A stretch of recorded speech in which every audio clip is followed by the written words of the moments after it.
The first thing you will need to do when installing your equipment is to connect your C-channel to the table.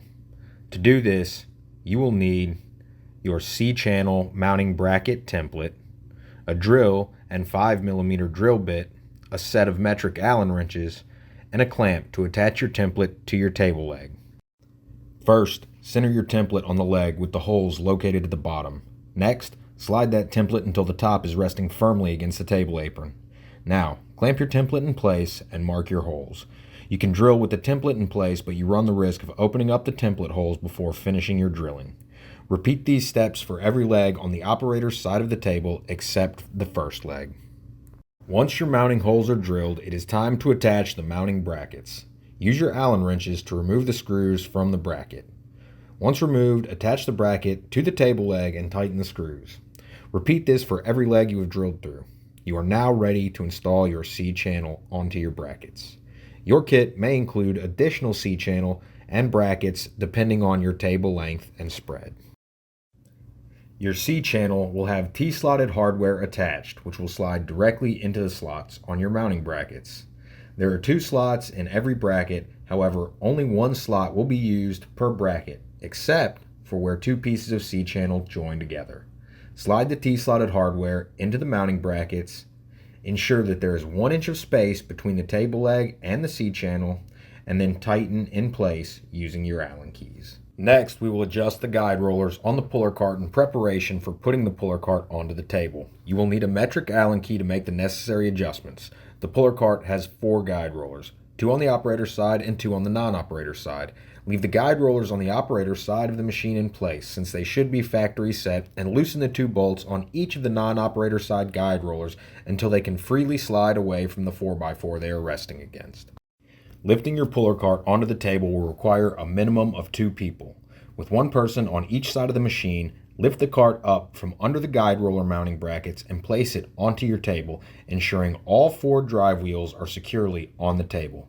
Slide the cart towards the non-operator side until both of the operator side guide rollers are touching the side of the table apron. Don't forget to place clamps before and after your cart to prevent it from being pushed off of the table.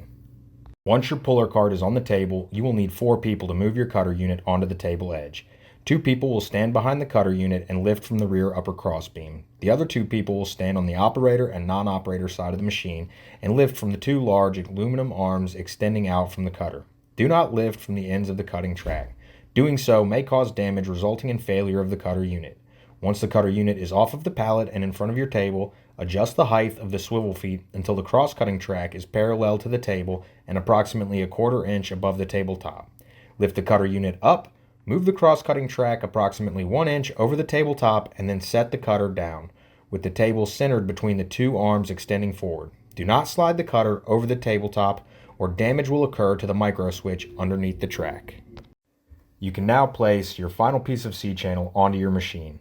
Use the T-slotted hardware to slide into the aluminum arm extending from the cutter. Then slide the T-slotted hardware on the opposite end of the C-channel into the slot on the mounting bracket. Align the pieces of C-channel and tighten into place with your Allen keys. Once your C-channel is completely installed, you can connect your E-chain to your puller cart. Since the recording of this video, the mounting of the E-chain has changed. Pictured is the new mounting of the E-chain. Simply connect the 2 gussets with the provided T-slotted hardware. Ensure that the mounting of the E-chain is in line with your C-channel track beneath it. And once the E-chain is mounted, roll your puller cart along the entire length of the table to ensure there are no binds or hang-ups. Adjust the height of your E-chain mounting bracket as needed.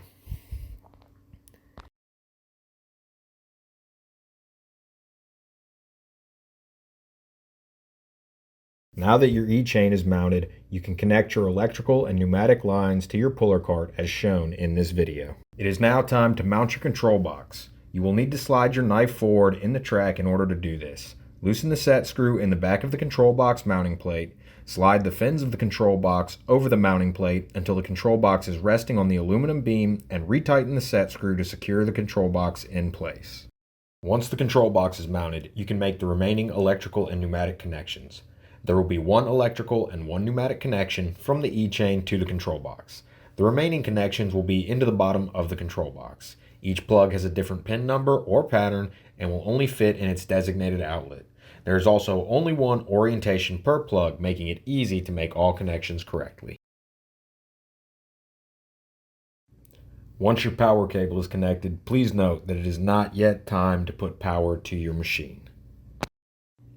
Your power mast will be fixed to the back of your cutter unit with bolts or zip ties. Detach your power mast and place it into the conduit mounting brackets. These may vary depending on your system, but will always be located on the rear leg on the operator's side of your machine. Once your power mast is properly installed, orient the end over the track and plug the power cable into your cutting head. At this time, you may now put power to your machine.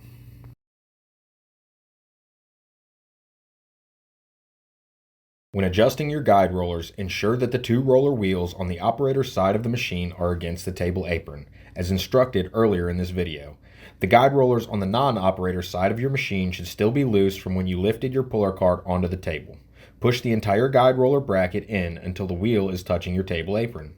You want the wheel to make contact but not to be under pressure. Tighten the brackets into place once the wheels are touching. You will now need to roll your puller cart up and down the length of your table several times to allow the machine to self-align. Once you have done this, ensure all guide roller wheels are touching the table apron but can be rotated by hand. Repeat these steps and readjust as needed. You are now ready to power on your machine. First, ensure an air line is connected to the regulator. Open the lockout on the regulator and flip the toggle switch on your puller cart to ensure there is air in the lines of the machine. The clamp cylinders on the puller jaw should open and close as you toggle the switch. Next, flip the power switch on your control box and let the system power on. Once the machine is powered on, lift the cutting track up so that the foam supports can be removed and then lower the track back down to the table.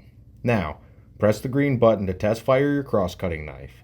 Instructions for all operations of the cutter unit can be found in the operations manual provided with your machine. When mating your cutter and puller unit for the first time, lower the puller jaw completely and close the jaw cylinder clamps. Slowly push the puller over the cutter track and ensure the jaw cylinders align with the feed plate teeth. Adjust the puller hard stops to ensure the feed plate teeth do not hit the back of the puller jaw. The final step in installing your machine is fixing your cutter unit to your table. Install your T-slotted hardware into your cutter to table bracket and install your bracket onto the aluminum arms extending from the front of your machine. You can now clamp your cutter to your table leg or drill and hard bolt it into place.